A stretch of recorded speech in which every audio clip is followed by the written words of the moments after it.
Olá, pessoal! Sejam bem-vindos a mais um episódio do Circuito pela Vida.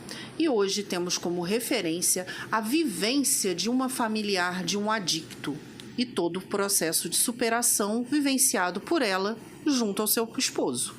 Exatamente. No episódio passado, conhecemos a história do Jorge Luiz e hoje trouxemos a pessoa que acompanhou ele todo esse processo, sua esposa, Aneliese Franklin do Nascimento. A Aneliese é administradora de empresas, mãe de 2 filhos, uma moça de 21 e um menino de 11. Ela nasceu em Volta Redonda, conheceu Jorge Luiz em 97. Durante os anos de casamento, enfrentou grandes desafios ao lado dele devido ao alcoolismo, buscando força na fé e na família para ajudá-la a sair dessa situação. Seja bem-vinda, Aneliese. É um prazer estar aqui no Circuito pela Vida, né? E falar um pouquinho da minha história. Eu conheci o Jorge em 97, exatamente no Dia das Mães, maio, numa balada no Náutico. E, assim, ali, nesse decorrer, né? Eu falo que assim, a minha trajetória com ele é totalmente diferente, porque ele veio de uma família sólida. O que é uma família sólida? Para uma criança que cresceu sem pai presente, o ideal de uma criança é ter o pai e a mãe ali juntinho. E ele teve tudo isso. Mas eu vejo que eu sou filha de pais separados, meu pai é separado da minha mãe desde quando eu tinha 2 anos. Sim, sempre tive um relacionamento bom com o meu pai e a minha mãe sempre foi uma super mãe. Mas eu acho que com isso eu tive uma coisa que foi aquilo da mãe sentar e falar: olha, você pode isso, você não pode isso. Né? A mãe impor limite, o pai, por mesmo estando separado, impor limite, falar assim: olha, esse amigo aqui não é bom para você. Então eu cresci muito assim, por mais vir de família de pais separados. Eu lembro o episódio, eu tinha 14 anos, minha mãe sempre foi muito, ela era advogada, trabalhou um tempo na delegacia antes de exercer a profissão, quando estava cursando, né, a faculdade. Então eu tinha uns 14 anos, ela foi acompanhar um cliente e teve uma apreensão de drogas. Aquilo muito me impactou, porque eu sou meia tímida. Chegou lá, vem aqui, minha filha. Aí eu cheguei, olhei, um monte de droga, eu nunca tinha visto tanta droga na minha vida. Aí ela falou assim: olha só, aqui tem uma apreensão de drogas. Aí foi falando o que era, porque eu até hoje, assim, eu não sei o que é o que, né? Mas aí ela falou assim: olha só, tá vendo, isso é isso, aquilo é aquilo ali, mas eu mato. Não vai ser eles, aí apontou para os amigos dela, os policiais estavam lá, não vai ser eles que vai pegar. Isso aqui é droga, não é bom, mas se eu souber que você tá usando, você não vai se entender com eles não, você vai se entender comigo. Então minha mãe era meio dessa. E assim eu fui crescendo, né, com aquela orientação: olha, droga não é bom, né, com aquela orientação, não vai ali. E conheci o Jorge. E a gente começou a namorar, né? Aí noivamos. E a gente bebia socialmente, né? Ia pra balada. Aí eu gostava de tomar um vinho. Porque assim, não, você nunca... Eu gostava de tomar um vinho, num churrasco, tomar uma cerveja. Mas aquilo que você, assim... você não precisava beber todo dia. Uhum. Então, aquilo foi socialmente. Aí decidimos morar junto. E fomos morar junto no Parque das Garças, ali no Roma. E aí eu vejo que às vezes, o que eu percebo, que o ambiente que você te contamina. Sim. Se você não tiver um olhar diferenciado, porque não é porque você está naquele ambiente que você vai participar das mesmas coisas que as pessoas estão fazendo ali, mas você tem que ter essa percepção. E eu vi que o Jorge começou a mudar, né? Ele chegava em casa mais tarde, chegava em casa mais tonto, mais bêbado, e aquilo foi, né? E a gente num bairro né, construindo uma vida, trabalhava. Ah, não, eu saía para trabalhar, ele saía para trabalhar, mas final de semana eu vou ali comprar um pão. Mas o pão chegava 2 horas da tarde, você já tinha até almoçado, né? Então era essa a realidade. Aí não, chegava aí o pão, e ele chegava, deitava e dormia. E aquilo foi indo. E aí a minha sogra, assim, com uma sabedoria muito grande, minha sogra chegava lá em casa, aí cadê o Jorge? Ah, o Jorge tá lá pra cima, tá lá no bairro lá, né? Foi no mercado. Aí ficavam ali, aí o que minha sogra passou a fazer? Não, olha, vamos almoçar lá em casa. Vou falar pro pai dele, tá indo buscar vocês vão almoçar lá em casa. E a gente passou a fazer isso. Aí ele pedia muito uma filha, eu quero uma filha, eu tô ficando velho, que não sei o quê, e veio minha filha. E aí eu vi assim que o casamento tava caminhando pra... Aí veio a minha filha nasceu e ele começou a beber mais.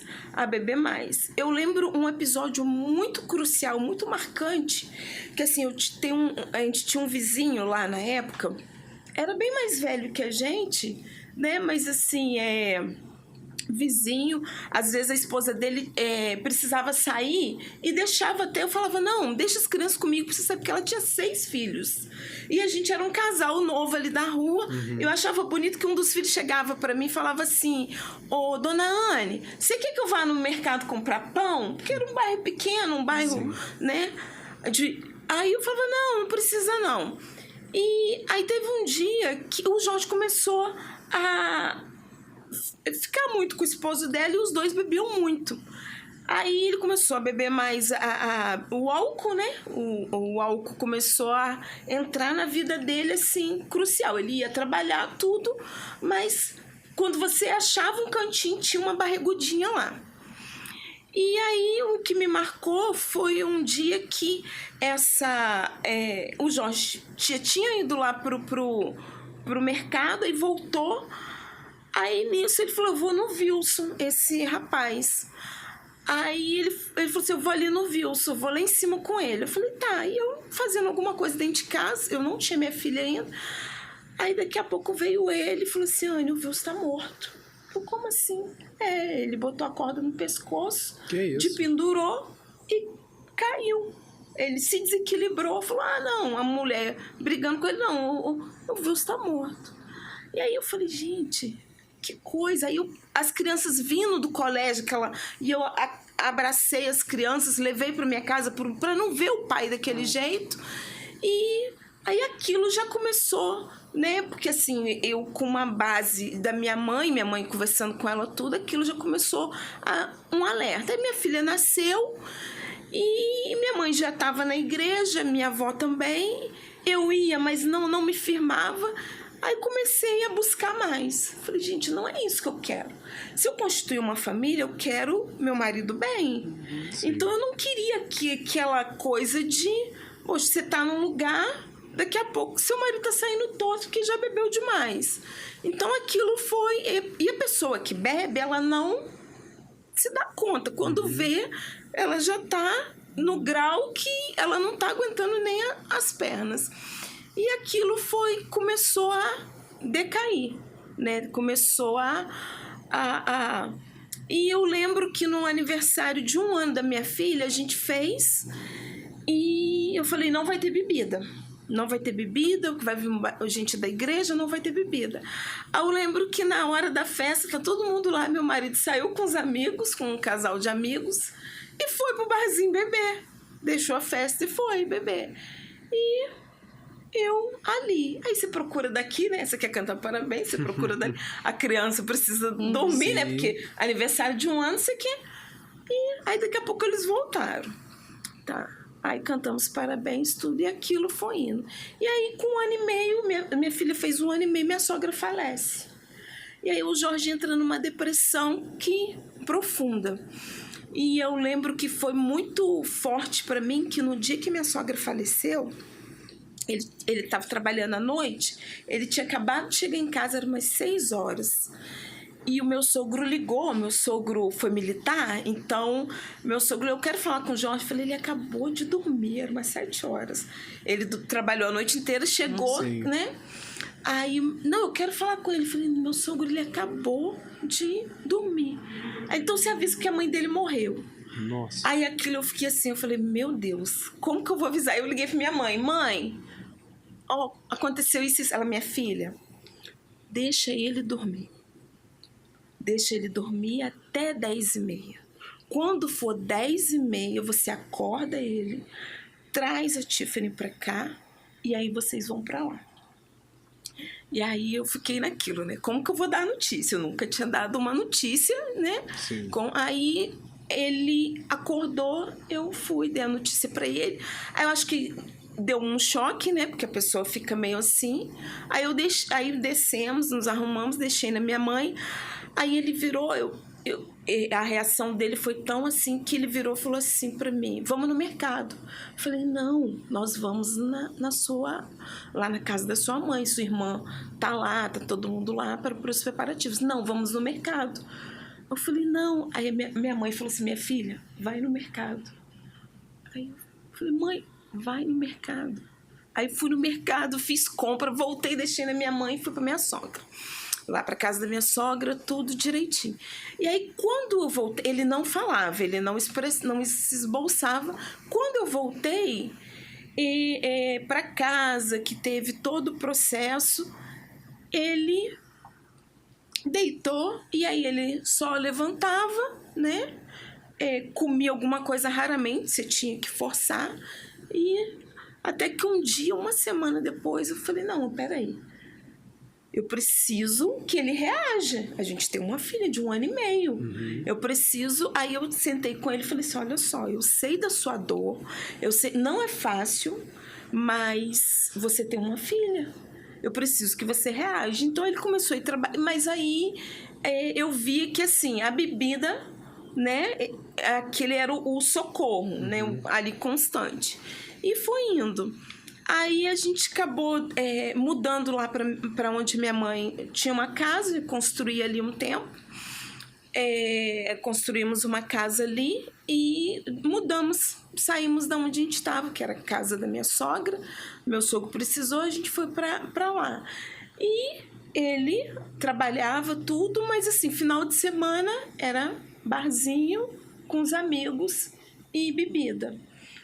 Até que 4 anos depois, a minha mãe veio a falecer. Aí, o relato dele, até quando ele me falou, porque a gente perdeu minha mãe no Dia das Mães, né? A gente fazendo um churrasco, eu lembro da última cena dela, ela fez o churrasco, deitou, antes de deitar ela falou pra ele assim, meu filho, a sua mãe preta vai deitar, mas guarda as coisas aí que eu vou deitar para dormir. Aí ele guardou tudo, a gente botou um filme para ver, na época ainda era até DVD, né? Você botava lá. Aí daqui a pouco minha avó veio chamar que minha mãe estava passando mal, meu irmão foi, socorreu, aí foi o Jorge, meu irmão, para o hospital com ela. Aí quando veio a notícia que minha mãe não aguentou e veio a falecer. E aí o meu irmão relata que ele sentou no meio-fio, o Jorge foi, sentou no meio-fio e começou a chorar. Só chorou. Aí ele depois falou para mim, Anne, quando a minha mãe morreu, a tua mãe me adotou. Agora, quando sua mãe morreu, parecia que eu abri uma cratera e agora o que eu vou fazer? E ali foi se decaindo mais a vida dele ali nas drogas. Até então eu achava que era só o álcool, porque assim, para mim naquele dia que a minha mãe me apresentou um monte de drogas, ali, eu que nunca usei, então para mim assim, eu não sabia o que era o que, então eu achava que era só o álcool que afetava ele. Até que um dia ele chegou muito tarde, eu abri a porta, aí eu peguei aquela cena dele já bêbado, mas com o nariz todo cheio de pó. Mas até então, você não sabia que ele fazia uso dessa substância. Não, só do álcool. Somente o Só álcool. o álcool. E aí nisso você já tinha a filha de você, já tinha acontecido toda essa história. Isso. Entendi. Já tinha a minha filha e eu sabia que o álcool era frequente. Sim. Você achava, mas até então de ver ele... E como é que é o codependente...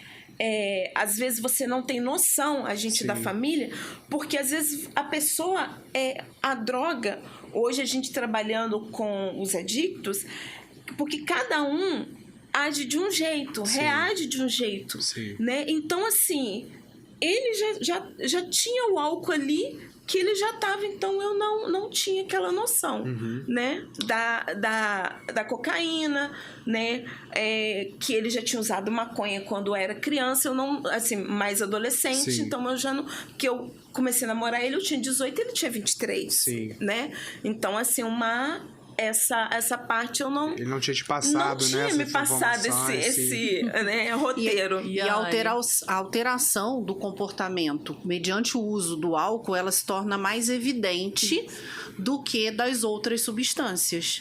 Né? Você percebe de uma maneira diferente como ele conduz, como ele caminha, né? A forma da fala, que fica um pouco mais arrastada e até mesmo embolada em muitos momentos. Então, eram sintomas que você conseguia perceber de uma maneira mais evidente, até porque, pelo seu relato, desde o início da relação de vocês, ele já fazia o uso do álcool, só que isso foi progredindo para proporções maiores. Isso.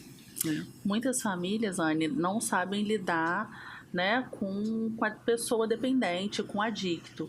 Qual que foi a sua primeira reação quando você tentou ajudá-lo, quando você percebeu, né, o uso do álcool, depois o uso da cocaína, como você está relatando? E qual foi a sua primeira reação, assim? Como que você tentou ajudá-lo? Então, para mim, o choque maior foi... Eu trabalhava num escritório, no Jardim Amália, e o choque maior foi quando o hospital me liga, tá? O hospital me ligou pedindo para me comparecer, porque o Jorge tinha passado mal e estava sem documento nenhum. Como ele já vinha bebendo muito, eu andava com uma identidade dele. Ele tinha uma nova, eu andava com a velha na carteira. Então eu tinha uma identidade dele comigo. Eu fechei o escritório e fui. Quando eu cheguei lá, ele já estava bom, ele falou que passou mal. A médica veio conversar comigo. Aí a médica virou e falou assim: olha, você sabe que seu marido é um alcoólatra? Aí aquilo, assim, o chão se abre. Não, eu sei que ele bebe. Aí vem aquela negação. Não, meu marido não é alcoólatra, né? Porque você quer... Sim. Você, né? Não, eu sei que meu marido, ele bebe. Não, o seu marido bebe todos os dias. Aí o Jorge, não, tem dia que eu fico sem beber. Ele, quantos dias você bebe? Aí, não, eu bebo tantos dias. Você é um alcoólatra. E aí ela falou, olha, ele teve uma convulsão. Ele convulsionou e colocaram ele na ambulância e trouxeram ele. Eu vou passar medicação, só que ele não pode beber.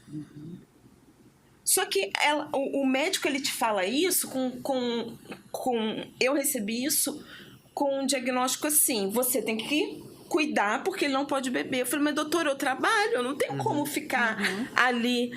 Ele, então, é remédio tarja preta. Se ele tomar o remédio e misturar a bebida, vai. Aí ela explicou todo o processo, que a convulsão, elas são neurônios que dá, tipo, eletrochoques. Sim. Então eles, né?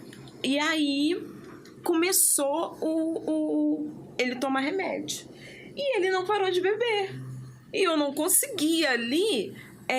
eu ia na igreja, eu buscava, eu orava, eu falava, mas Deus, o que eu vou fazer? Porque eu não queria passar por aquilo, né? Eu não queria estar vivenciando aquilo.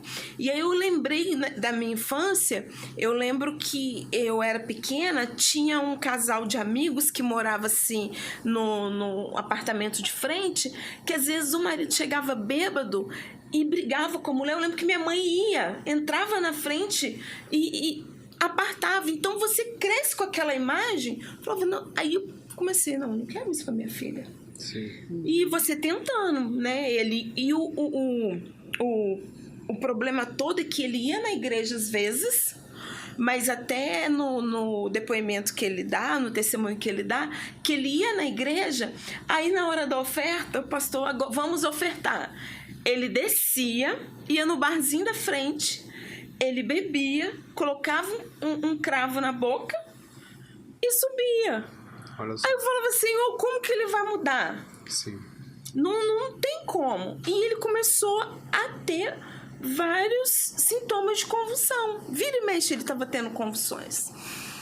E aí, ele tomando remédio, tudo. E aí eu falei, gente, não tem outro jeito.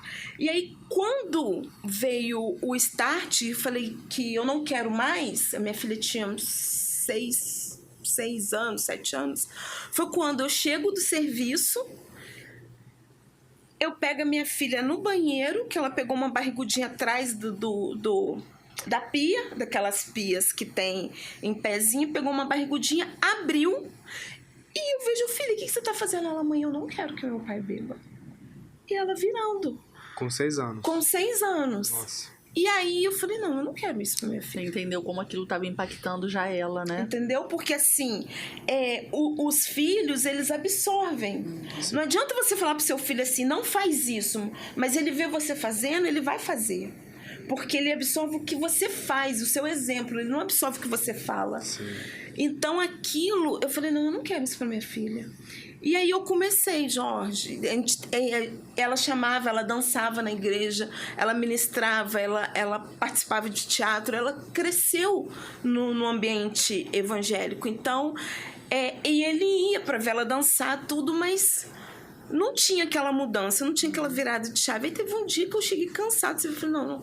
E ele bêbado, eu falei, não quero mais, pode ir embora. Não, eu não vou embora, você vai? E aí foi que eu fui e chamei a polícia para ele saiu no carro da polícia, né? E aí eu fiquei na casa da minha avó, que eu construí atrás, né, da casa da minha mãe, e aí ele voltou de madrugada e ficou dentro de casa, lá na outra casa. E aí, assim, o que me ajudou foi o presbítero Zé Arlete, que falava assim, Anne, tem fé, ele vai sair dessa. Falei, mas ele não quer. Eu falei, não, Anne, ele tá cego. Ele não sabe que ele tá doente, mas ele vai pro encontro com Deus. Aí aquilo na minha cabeça falava assim, poxa, mas ele vai na igreja. Ele tá lá, ele conhece, né? Na hora da oferta ele desce.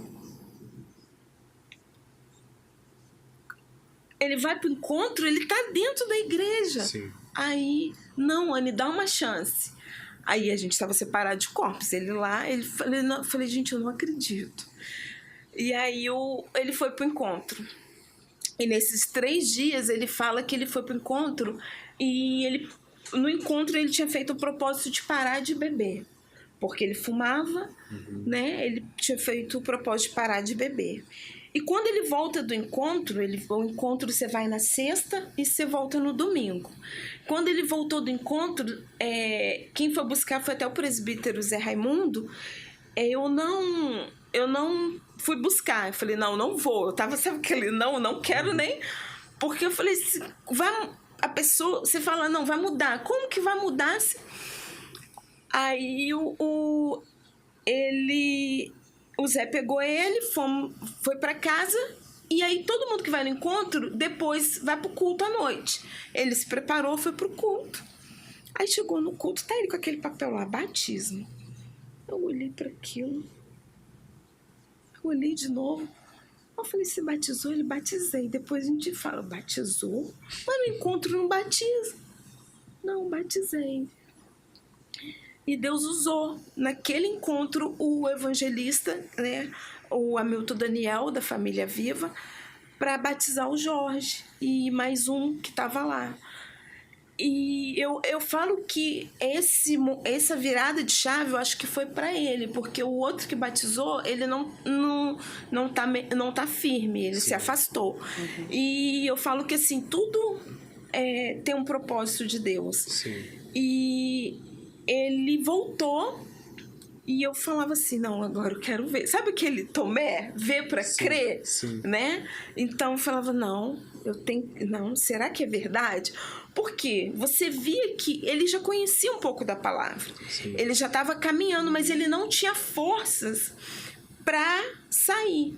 E aí ele fala que quando eu falei que não queria mais, que eu dei um basta, ele falou, Anne, ali foi minha virada de chave. Era justamente isso que eu ia perguntar. Essa decisão sua, né, da separação, o quanto isso foi difícil para você, o quanto isso foi forte para você, a mudança que talvez tenha causado para você e a mudança que causou nele, dessa sua decisão de não vamos mais ficar junto, e depois a decisão dele de ir para esse encontro. Foi, eu acho que todo o momento que foram, né, episódios que foram acontecendo, que fez toda essa mudança. Para mim, foi uma mudança, assim, maravilhosa, tá? E foi muito difícil falar não quero mais, porque ele, assim, ele é um pai extraordinário. É uma pessoa, assim, um pai que leva pro colégio, dá banho, leva no médico. Quantas e quantas vezes eu trabalhava viajando, ele... tá passando mal, não, vai trabalhar, eu trabalho por conta própria, eu vou lá e levo. Então, assim, sempre foi um pai exemplar. Só que o que me fez falar não quero mais foi ver uma criança de 6 para 7 anos que amava o pai, que eu vi que aquilo era um ato de amor, mas que não queria ver o pai daquele jeito. Sim. A atitude dela foi o que mais te impactou a ter esse olhar, né, de toda essa vivência que você tinha com ele desde o início da relação de vocês, né, e foi se evidenciando durante o decorrer da relação, porque na verdade o que é perceptível dentro da sua fala, Anne, é que você sempre quis manter a sua acreditação sobre ele. Você sempre queria se manter acreditando nele, né? Por mais que houvessem muitas situações de mágoa, né? As emoções sempre em alguns momentos poderiam até chegar ao ponto de se aflorarem, mas a intenção de sempre acreditar, de confiar que há uma possibilidade de melhora da postura do adicto, era algo que eu acho que te tomava muito, né? E a atitude da sua filha ao ter levado essa fala para você foi um choque de realidade, e eu acho que ali foi realmente o start para você perceber o que estava acontecendo ali, o quanto estava afetando principalmente a ela. Até porque o Jorge relata isso também no podcast dele, o quanto ele se sentia, assim, ele tinha uma consciência, entre aspas, tranquilo. Ele falou assim, olha, eu fazia a minha parte, precisava de alguma coisa em casa, eu ajudava, eu olhava minha filha, eu levava na escola, mas depois o meu lazer era ir pro bar e era tomar tudo que eu queria tomar. Então, assim, ele tinha essa questão de o meu dever de provedor tá ok, agora eu tenho uma licença para ir fazer o que eu quero do jeito que eu quero e ninguém pode me cobrar nada. O papel como provedor já foi feito, isso, então agora eu já não preciso mais. Ele talvez não percebesse, que foi o que a gente falou no podcast com ele, não percebesse que a Anne queria ele ali, era o mais precioso para ela, ele estar ali, né? A presença dele como um membro ali da família, como pai e marido, era muito mais importante do que a função de provedor. Isso aí. Anne, você passou por momentos muito difíceis, né? Assim como você tem contado, fazendo faculdade, trabalhando na criação dos filhos, e enquanto isso lidando com o vício do Jorge, né? Que você foi descobrindo que era até além somente do álcool. Como que você conseguiu manter essa força para seguir em frente? O que te deu realmente muito apoio e cabeça para seguir, acreditar nele, acreditar que a sua vida também voltaria a uma certa estabilidade, a uma tranquilidade, que a sua filha teria um futuro tranquilo também? Olha, eu nasci, né? E assim, fui criada até um certo tempo na católica. Batizei, crismei, e a minha avó conheceu o evangelho e nos levou a conhecer o Evangelho. E quando eu me batizei, a minha filha tinha 1 ano e meio, eu vi porque, assim, o Evangelho, ele é além de religião.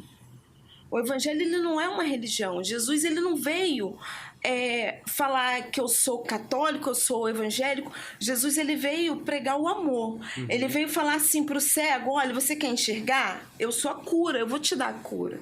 Jesus, ele veio trazer o alívio para aquela mãe que estava ali enterrando seu filho, né? Como diz as escrituras, um único filho, e ele depara com aquela mãe enterrando o filho, e que era uma viúva, que naquela época já as viúvas já não tinham mais recursos se perdeu o marido, e ele restaura o filho ali, ele dá vida para aquele filho.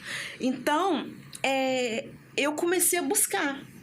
E a minha filha começou... Teve uma época que... Porque a gente perde a força. Teve uma época que eu parei de buscar, parei de ir na igreja, E a minha filha falava assim para mim: mãe, eu vou na igreja.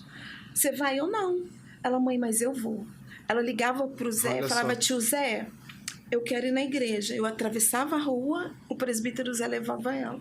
Então, eu falo que a minha filha foi uma base ali que ela começou, uma criança de 6 para 7 anos, começou a trazer o evangelho, que eu comecei a levar ela quando ela tinha 1 ano e meio, depois a minha avó, e aí ela começou a trazer o evangelho e falar: mãe, tem jeito. Olha só. E aí, quando ela vira essa garrafinha, que eu falo: meu Deus, não, né? E aí, quando você... Porque às vezes a pessoa tá na igreja e fala assim: nossa, mas você leva muita ferro e fogo, é tudo. Mas o evangelho é mudança. Sim. Porque não adianta, você tá indo para um caminho, para Pirambeiro, você tem que retornar. Por isso que é reviver, você tem que mudar a rota. Você tá vendo que tá dando errado, você tem que mudar a rota. Então a nossa vida é assim, tem hora que você tem que... Olha, não é essa rota que eu tenho que ir, eu tenho que tomar outra. E eu lembro, assim, muito forte, que eu buscando, eu orando, eu pedindo a Deus. Eu lembro uma vez que eu nunca tinha acontecido isso comigo, de um profeta chegar em mim e falar assim... eu estava em Barra Mansa, eu era representante comercial de um laboratório no Paraná. Eu estava em Barra Mansa numa visita, eu conversando com uma amiga que não era cristã, conversando uma coisa muito aleatória. Chegou um homem enviado de Deus para mim, botou a mão no meu ombro e falou assim: olha, não se assusta, Deus mandou vir falar com você. Aí eu olhei e falei: amém, se vem da parte de Deus eu recebo. Aí ele falou assim: olha, o que você está pedindo, Deus tá dando a sua vitória. Aí eu falei: ué, eu tô pedindo? Não se assusta, o que você tá pedindo, Deus tá dando a sua vitória. Eu não entendi, porque na hora, quando vem, você não entende. E passou. Não foi um mês, não foi 2 meses, passou 1 ano. Quando o Jorge veio do encontro, que ele tava com o papel do batismo, eu olhei e eu tremia, porque eu entendi a resposta ali. Porque eu era batizada e a gente morava junto, eu não era casada, eu não tinha civil, não tinha religioso. E aí, para ele batizar na igreja, a gente tinha que casar para ele batizar, né? Porque há toda uma liturgia, né? E aí ele, o evangelista naquele dia ouviu a voz de Deus ali e fez o batismo. Quem queria se batizar. E aí ele desceu nas águas em outubro de 2012. Outubro de 2012. O Jorge passa pelas águas. Desde ali do encontro, ele nunca mais pôs um álcool na boca. Olha só. Aí ele volta falando: tem que casar. Opa, como que eu tenho que casar? O Senhor... né? E aí passa não, Anny, a gente tem que casar tudo direitinho Aí passou 1 ano, a gente foi casar só no final do outro ano. Eu falava: Senhor, me dá uma resposta, sabe? Assim, era muito eu queria muito mudança, eu queria muito, porque hoje eu falo assim, tem a vida da Anne sem Jesus e a vida da Anne, uma família restaurada. Uma família, assim, que hoje, eu falo assim, eu não encontrei uma igreja, eu encontrei uma família. Porque eu falo para ele, quando ele passou mal, que ele teve convulsão no bar, nenhum amigo foi com ele pro hospital. Colocaram ele na ambulância, o hospital me ligou, ele estava sozinho. E a diferença, você vê agora, que se você precisar, os irmãos estão tudo dentro da sua casa, os irmãos estão ali para te acolher. O irmão não quer saber se você caiu, se você... Ele está ali para fazer o ID, que é levar o amor que o Senhor nos manda. Então... Desculpa. Na verdade, as pessoas não acreditam na mudança. Foi o que a Angélica falou. A gente escutando, né, todo o processo, né, que você passou com ele, a gente pensa assim, agora ela vai desistir, e você muda e enxerga de uma outra forma. Quando você pensa em desistir, a sua filha vem e te puxa. Então, né, a todo momento você encontra uma forma de enfrentar tudo isso.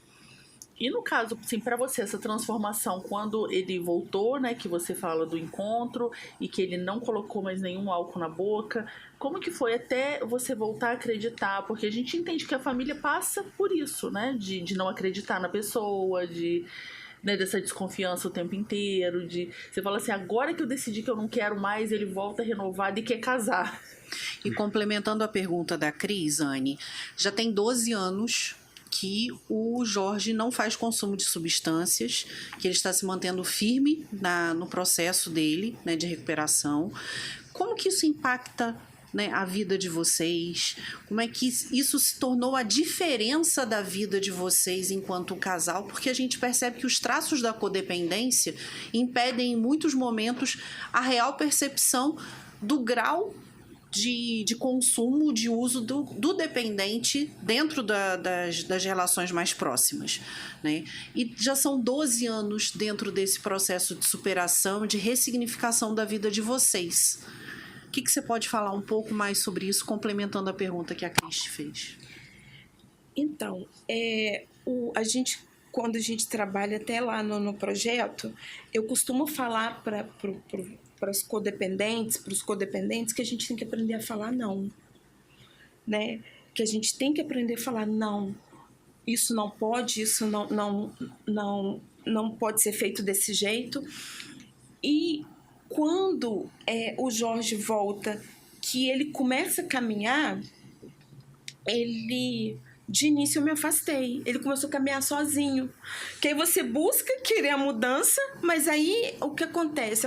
A família um pouco se afasta. Será que é verdade? Sim. E aí, mas eu vi que ele estava tão na busca que ele começou a buscar curso, a fazer curso na igreja, a caminhar, porque aquilo você tem que mudar a rota. Sim. Então, o que ele fazia? Ele falava, eu estou todo dia no bar, então eu tenho que estar todo dia dentro da igreja. Então, ele começou a caminhar com os irmãos, a estar na igreja, buscar uma outra. Eu lembro quando meu filho nasceu, o João e a pastora Cileia foram nos visitar. E a pastora... o Jorge ainda estava fumando. E a pastora ministrou na vida dele e falou assim, você vai ser meu diácono de excelência. Você vai parar de fumar e vai entrar para a diaconia. E aí, assim, ele ainda fumava, mas sabe quando o codependente fala assim, não, mas o fumar tá bom. Mas é um vício. Sim. Né? Sim. O fumar tá bom, mas é um vício. Para quem já passou pra tudo quem já aquilo... passou tudo, né? Não, mas ele não tá bebendo, tá... E a pastora Anne, você tem que... E aí eu comecei a reparar que eu não estava sentindo o cheiro de cigarro. Aí teve um dia que eu perguntei para ele, mas você parou de fumar? Ele, parei. Eu falei, tem quanto tempo? Ele falou, tem 1 semana que eu não boto cigarro na boca. Olha só. E aí ele começou a buscar, a fazer curso e a caminhar. Aí ele foi para a diaconia. E o pessoal falou, não, Anne, agora você tem que vir. Não, aí eu peguei e falei, não, deixa. E ele começou, fez ministerial, fez vários cursos e foi buscando. E o Deus, ele coloca pessoas que passam pelo problema para a gente ajudar, né? E assim, o que eu falo a gente não pode sentar em cima do problema. A gente tem que entender que é doença. A gente não é conivente, mas a gente tem que falar, não, eu vou te ajudar, mas não é do seu jeito, porque o adicto, o problema todo é que, por enquanto, para ele estava tranquilo. Você vê que ele fala que para ele estava de boa, né? Porque para ele não era um problema, o problema era meu, que eu estava incomodada. Mas aí, quando você começa a falar, não aceito desse jeito, não quero assim, aí a pessoa vai começar a mudar, né? Vai tentar... Se tá ruim pra ele, né? Falar, agora tá ruim pra você, então tá te incomodando. Então ele vai querer a mudança porque está ruim pra ele, né? Porque se tá confortável, vou mudar pra quê? Sim. Né? Entra num processo de acomodação, né? Mas o codependente tem que tomar cuidado, porque a gente entra nesse processo também. Sim. Porque eu vejo por mim, ele parou de beber, mas não tá... Mas o cigarro é um vício. E eu adorei essa sua fala. Eu acho que essa sua fala é muito importante para quem tá em casa. Porque acho que passa por tanta coisa que você fala assim, não mexe, aquela coisa, né? De não mexe, deixa, se ele tá só com cigarro, deixa ali, ele já melhorou tanto. E não, e dá para melhorar mais, né? E dá para ele sair desse outro vício. E às vezes a família passa por isso, até por outras coisas. Começa a abrir mão de algumas coisas porque acha que ele já tá fazendo muito. E não, né? A família pode falar não, isso também não é legal, isso continua. Criar essa coragem de realmente colocar o que pensa, né? E a família se fortalecer e entender que se o meio está adoecido, o todo precisa de cuidado. Então, quando a família desperta para compreender que ela precisa também se cuidar além do adicto, as coisas vão começando a ter um olhar diferente e a gente vai percebendo quantos nãos são extremamente necessários dentro do contexto para você não passar pelo processo de manipulação que os adictos executam. Verdade. E a família, que é o codependente, ele tem que aprender a pedir ajuda. Sim. Por quê? Porque a gente às vezes está num âmbito tão rodeado ali e já não quer ter ali eu não quero ter mais problema, ou então eu vou ficar envergonhado. A gente tem que deixar um pouquinho isso de lado, porque assim, a gente está falando de uma vida. Sim. E eu até falo para os meus filhos, eu falo assim, você não nasceu falando, você não nasceu andando. Então, em momento a gente está num processo. Né? Então, se tá ruim, a gente tem que melhorar. Por quê? Porque para a gente acordar, a pessoa que está ali envolvida com aquilo precisa de ajuda. Sim. Você vê, eu tive um apoio muito grande, que foram o presbítero Zé e a presbítera Arlete, porque eu já tinha desistido. Eles falaram, não, tem jeito. Sim. Falava, não, tem jeito, Anny, calma. E aí, assim, a pessoa, porque às vezes você se sente fraco, Sim. Às vezes você se sente ali, poxa, mas o que você não pode é ficar na sua zona de conforto. Não, assim tá bom, ou então... E aí você começa a dizer o não, vamos procurar ajuda. Às vezes aparece muito pra gente agora, casal querendo separar. Às vezes, porque o vício, hoje em dia, tá amplo, não tá só as drogas, né? Então, aparece muitos casais... pedindo ajuda. E tem vários cursos para você melhorar o seu relacionamento, né? Para você estar ali. Porque aquilo, o casal, quando ele quer, quando ele resolve estar junto, é para os dois dividir tudo. Claro. Né? Se tá triste, se tá feliz, as agora. As tristezas, né? Se é só você que tá ali vivendo e o outro não tá colaborando, não é um casal, né? Então eu acho que o adicto, ele tem... E uma coisa que eu aprendi, a gente não tem que ser mãe do nosso esposo. Com certeza. Entendeu?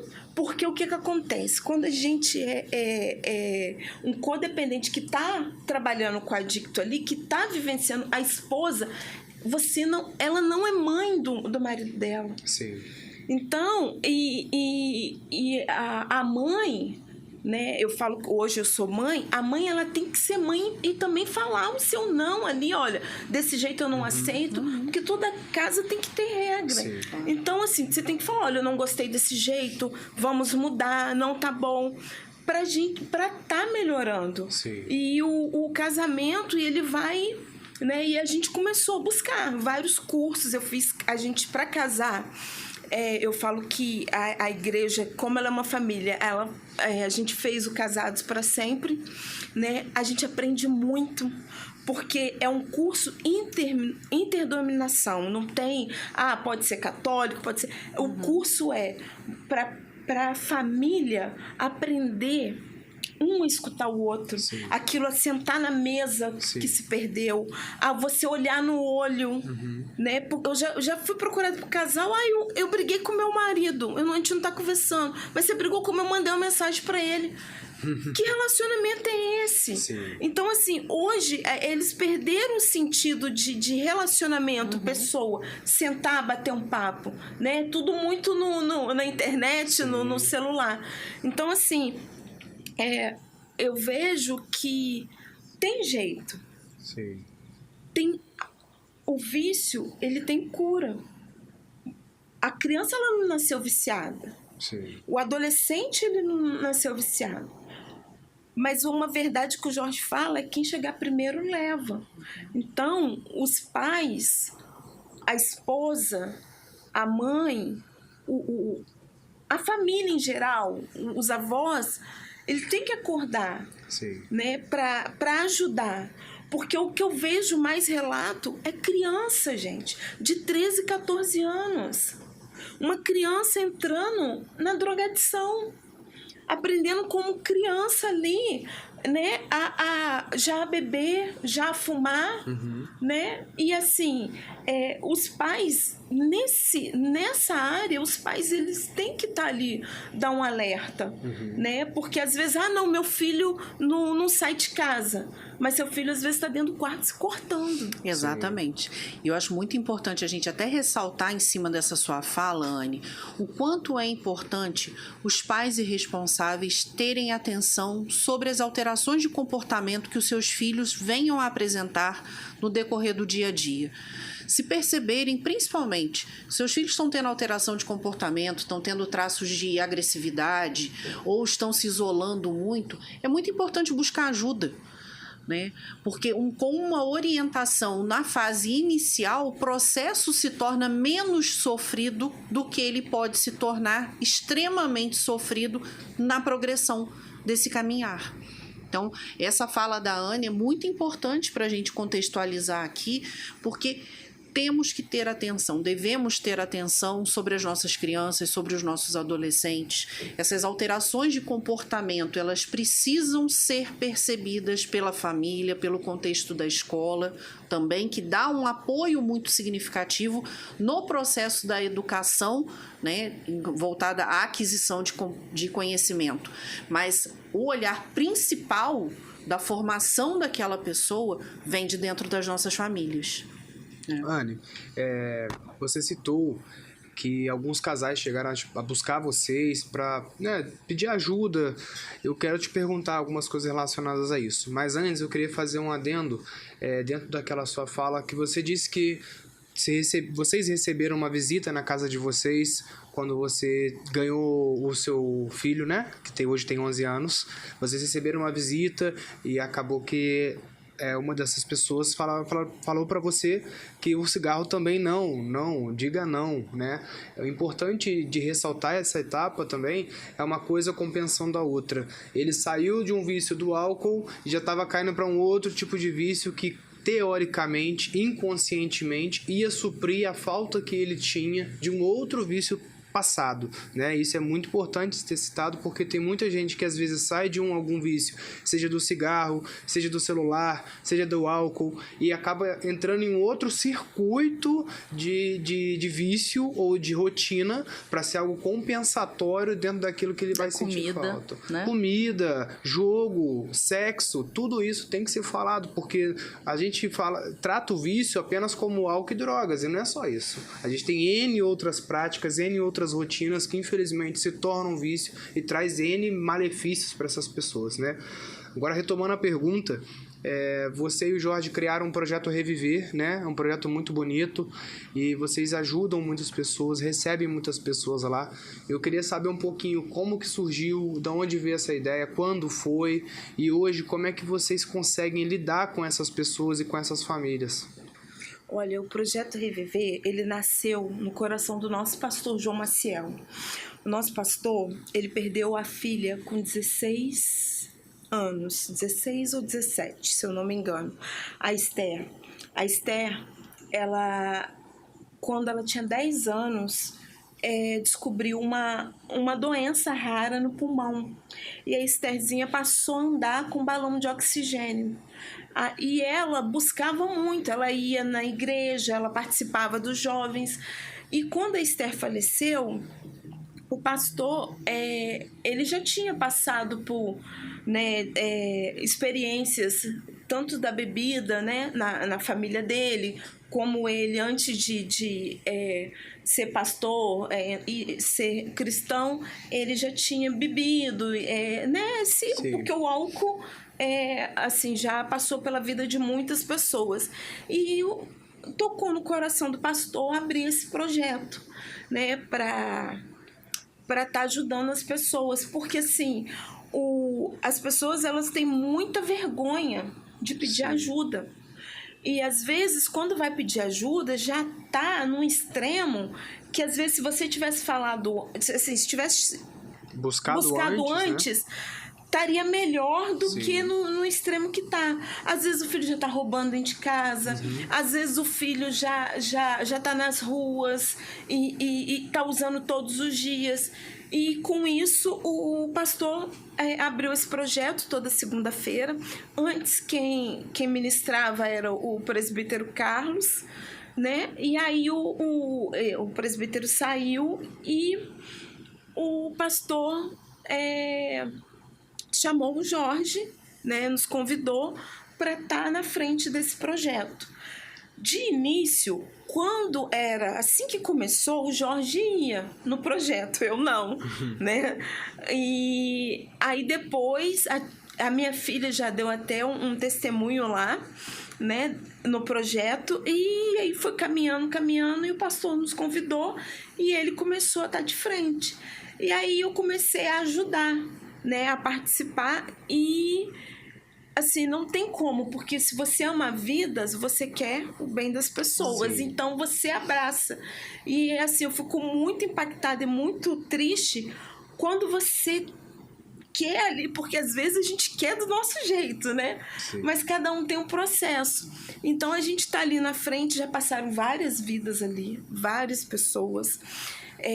Alguns precisam ir para a clínica, outros não precisam, mas o que a gente bate e enfatiza vício tem cura, mas a pessoa tem que virar a chave, ela precisa querer, né? O que a gente coloca também é que se o adicto não quer, vem você, que é a família, porque você vai saber lidar com a situação, porque você está envolvido ali.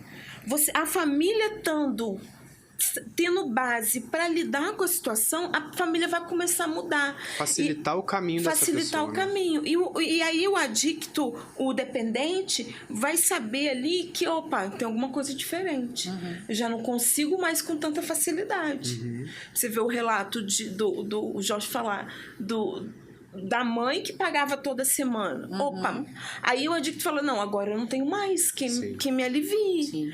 Então, são coisas porque a pessoa, às vezes, não, mas eu tô envergonhada, o que vão pensar? Eu falo que a vida, ela é linda, mas a gente só consegue ajudar enquanto tá vivo. Porque muitos que a gente já conhece, que às vezes já perderam a vida, né? E poderia ser feito mais. Então, aquilo, você tá vendo, porque às vezes fala assim, não, mas eu não tenho nenhum familiar, mas às vezes você tem um amigo. A gente tem que ter esse olhar. O que eu vejo hoje é que os governantes, tá? não estão assim muito além e não tem um olhar porque é uma doença. Sim. Não tem clínica para todo mundo. Você olhar aí a realidade da Cracolândia, das ruas, não tem clínica para todo mundo. E hoje é muito difícil porque tem gente que tá na rua, mas não quer tá ali, a família tá... Não, olha, porque já tentou e não... Porque quando tá na rua, já tentaram. Sim. Né? Ou então, olha, eu não quero respeitar a regra. Mas... se tem jeito, a gente tem que ir falando. Sim. Porque se eles estão chegando nos adolescentes, nas escolas, se eles estão chegando nos adolescentes na pracinha, porque há relatos da gente escutar, olha, na pracinha aconteceu isso e isso. Então a gente, como cidadão, a gente tem que acordar. Sim. Né? Acordar e falar, não, opa, peraí, vamos mudar, vamos falar... Porque é igual formiguinha. Sim. Só eu não consigo. Mas se você chegar num adolescente numa roda ali, você contar a sua experiência ou contar a sua vivência, não vai ali, né? O adolescente já vai pegando aquilo. Você conseguir plantar uma semente, Uma né? semente. Sim. E é o né? trabalho dos multiplicadores, né? Onde um recebe a informação, ele transmite para o outro, que vai transmitir para mais um, mais dois, mais três, e vai seguindo uma roda em prol de um bem-estar do todo. Sim. A gente não pode ter uma história dessa, uma vivência dessa, tanto do Jorge enquanto adicto, quanto sua, né, como familiar, e não dividir, né? Então, para quem está ouvindo a gente, é muito importante falar sobre o seu posicionamento enquanto esposa, o seu posicionamento enquanto hoje responsável pelo projeto, né, as vidas que vocês resgatam. Importante falar sobre o projeto Circuito pela Vida. O projeto tem várias etapas, né? Essa etapa que a gente faz o atendimento nutricional, psicológico e o cirurgião dentista, né, que faz o atendimento odontológico nas clínicas, nas igrejas ou em qualquer instituição que faça, né, de um trabalho de uma forma organizada. O Circuito pela Vida está lá, é um projeto da APVR, que é a Associação de Aposentados e Pensionistas de Volta Redonda, junto com o Ministério do Desenvolvimento, Assistência Social, Família e Combate à Fome. É um projeto que posteriormente tem, né, após essa primeira visita, a gente tem a oferta dos cursos para esses adictos e seus familiares, sobre a parte tecnológica, que é uma área que está crescendo, que tem grande procura. Então, utilização de dispositivos móveis para fotografia, empreendedorismo digital, como outros cursos. Importante falar, né, bastante sobre o projeto e como o projeto traz pra gente pessoas como a Anne, como o Jorge, como tantos outros que passaram aqui, a importância de tudo isso que vocês falam para quem está assistindo, para quem está passando algo parecido. Eu queria pedir para você deixar uma mensagem, né, para a gente finalizar, para os familiares. Eu vou pedir, nesse caso, nem tanto para que você fale para os adictos, para os familiares que estão assistindo, que se identificaram com você, com a sua história, que isso possa impactá-los de alguma forma. Eu queria agradecer ao projeto, ao Circuito pela Vida, porque é um projeto voltado de Deus, tá? Eu queria parabenizar vocês, porque hoje não é todo mundo que tem uma assistência odontológica, não é todo mundo que tem uma assistência nutricional, não é todo mundo que consegue ter uma assistência de psicólogo, né? E para o adicto, para uma família de dependente, assim, né? Proporcionar o bem-estar, proporcionar saúde mesmo para a pessoa. E eu queria deixar para a família, né? Tem jeito, tem solução, tá? Eu falo que o Deus, ele é um Deus do impossível, mas que é com amor. Não adianta a gente querer brigar, se a ferro e fogo. Procura ajuda. Às vezes você na sua cidade tem um projeto, às vezes tem uma igreja ou tem algum projeto que consiga abraçar você, te ajudar. Procure apoio psicológico, porque, assim, é fundamental você tá bem, porque só quando a família está bem, quando o codependente, a mãe, a esposa, o filho está bem, que ela consegue ajudar o outro. Mas para você estar bem, primeiro você precisa saber que você também está doente igual ele. Então, primeiro a gente cuida da gente e busca apoios, né? Para depois a gente tá ajudando o adicto, o codependente a caminhar e a mostrar para ele que ele consegue virar a chave, ele consegue reviver, né? Reviver para uma história de mudança, de capacidade de fazer de novo, porque Deus dá cada dia, né, nos dá o sol, nos dá a noite para fazer diferente. Então a gente não pode estar fazendo todo dia a mesma coisa, então a gente tem que fazer essa mudança. Perfeito. Com certeza. Anne, nós somos imensamente gratos pela sua presença aqui conosco, compartilhando as suas experiências nesse processo significativo de superação e mostrando principalmente o quanto a família é importante no contexto desse processo de recuperação dos nossos adictos. E cabe ainda ressaltar que é muito importante que vocês, adictos, percebam que caminhar sozinho é muito mais difícil do que caminhar com o suporte das pessoas que amam vocês. Então, valorizem os seus familiares, os seus amigos e sigam juntos com eles na proposta da sua recuperação. E você que nos acompanhou até aqui, curta, compartilhe esse vídeo com alguém. Pode ser que você incentive alguém a buscar ajuda e superar esse desafio. Não esqueça de seguir Circuito pela Vida para mais histórias inspiradoras como a da Anne. Até a próxima. Valeu!